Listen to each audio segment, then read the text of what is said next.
So one of the biggest things that you can do to improve your boxing is to understand your current work rate and to push to improve your work rate.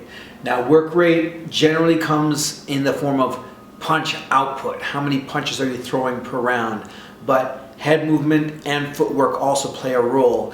If somebody is standing there in front of the bag, throwing a lot of punches without head movement or footwork, that is not the same as a work rate of somebody busy throwing punches, moving their head, moving their feet. There are no hard standards for what a good work rate is. In my own anecdotal experience, I would say that 200 punches per round is pretty good for an amateur boxer, or let's say like a high-level amateur boxer. Once you're looking at pro quality level, then you're looking more towards or elite amateur, you're looking more towards the 300 punch per round output. And we're going to cut to a video in a second where I show you how you can look at your work rate, analyze it, and start aiming towards setting up a higher work rate.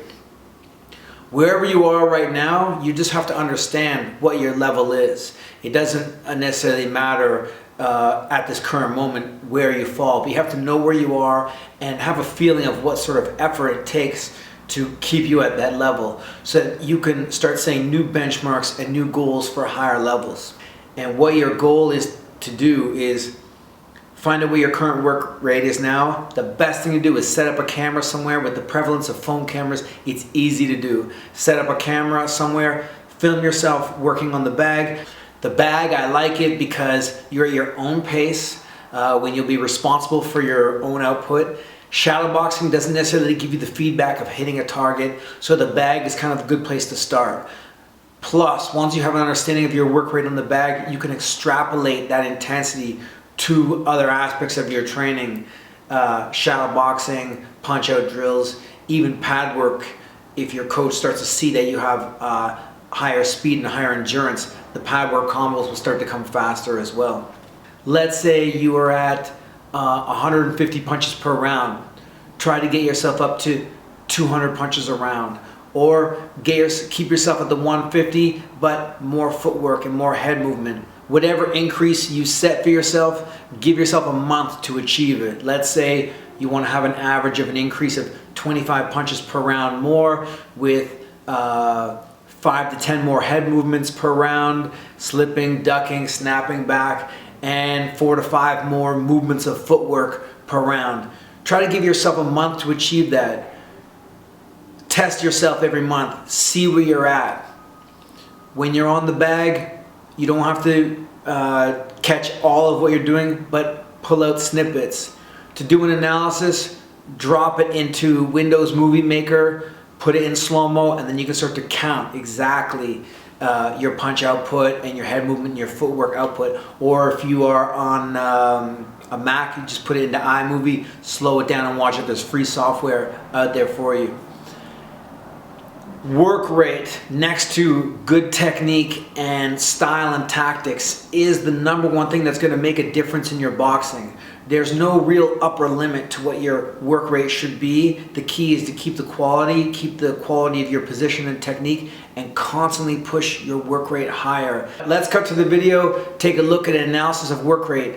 I encourage you to do this for your own training. I really think that this is the number one thing that is overlooked in training by a lot of fighters and a lot of coaches, and at the same time I also think that this is the number one thing that's going to make a difference in your boxing.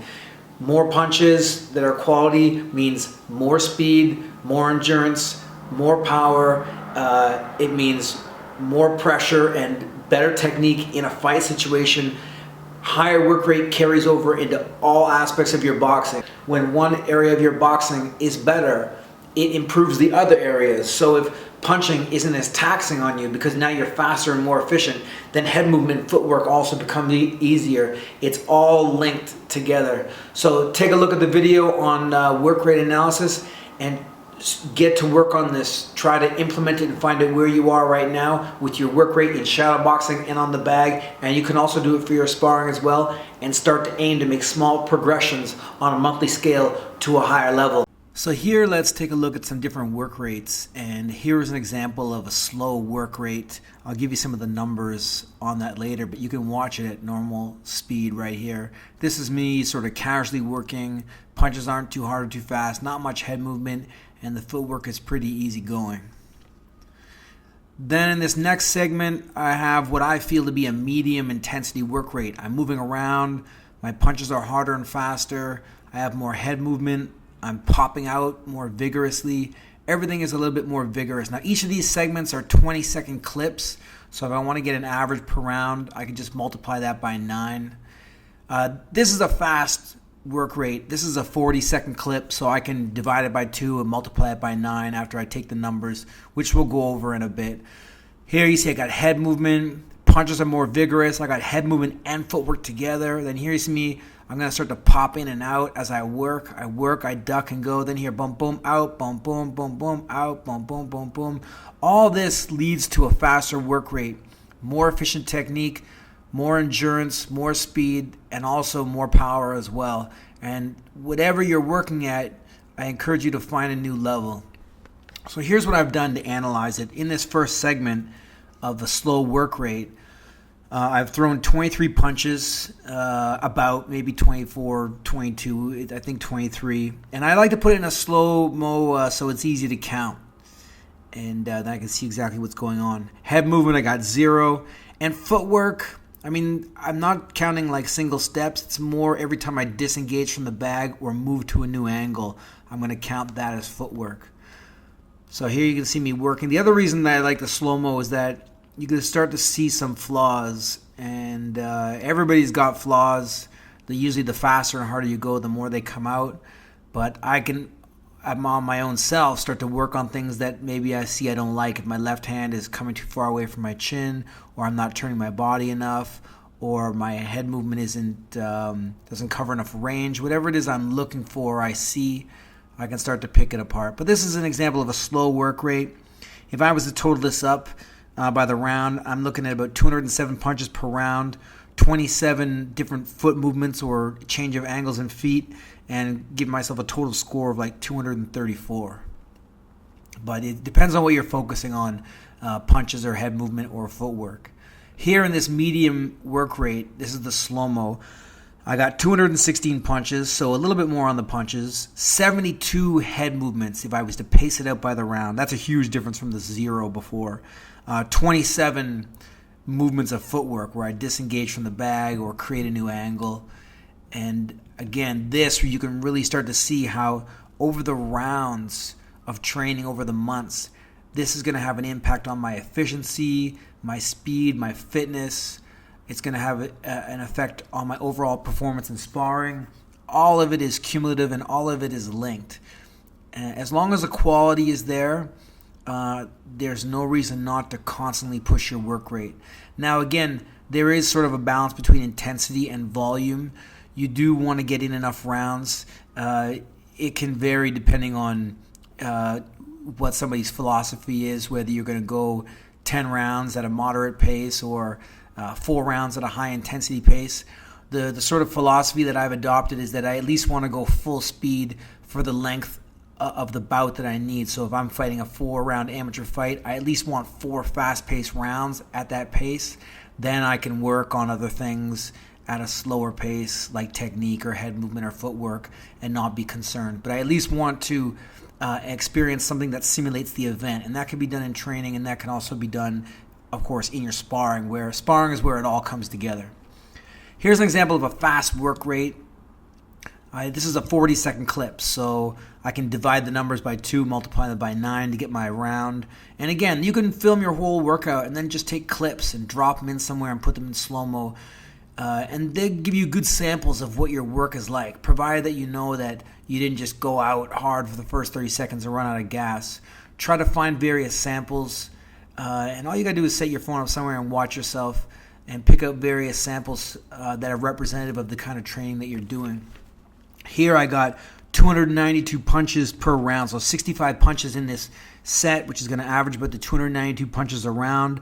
50 head movement, so I have less head movement, but that's because the combos are longer, and also because I have 50 foot movements, so I'm moving my head and moving my feet away. I'm disengaging. So in this case, I have a little bit less head movement because of more disengaging by moving the feet and also more punches.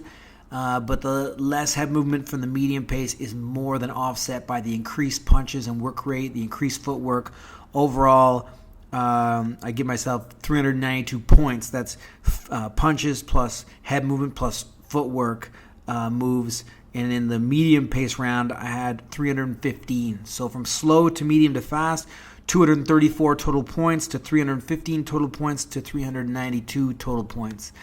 And as you can see right here, this is one of the critical components, is this compound attack. This is like a Pacquiao style compound attack. Any good boxer implements this into their training. I move in, I pop out. I move in, I pop out. Always working.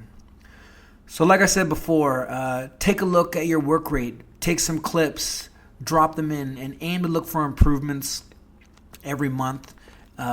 Feel that improvement. Watch the video again of you doing what is intended to be a more intense round. Check out your work rate and start to work at that pace while keeping the total rounds the same or increasing the total rounds.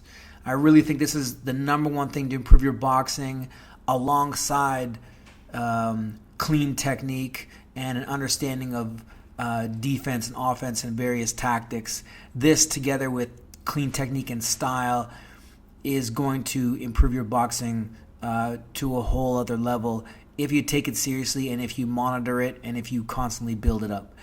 If you have any questions about work rate or anything about this video, again, this is an exclusive video for exclusive members only. Feel free to contact me. I'm more than happy to help you out with any information in this video. All right, thanks for watching. Peace.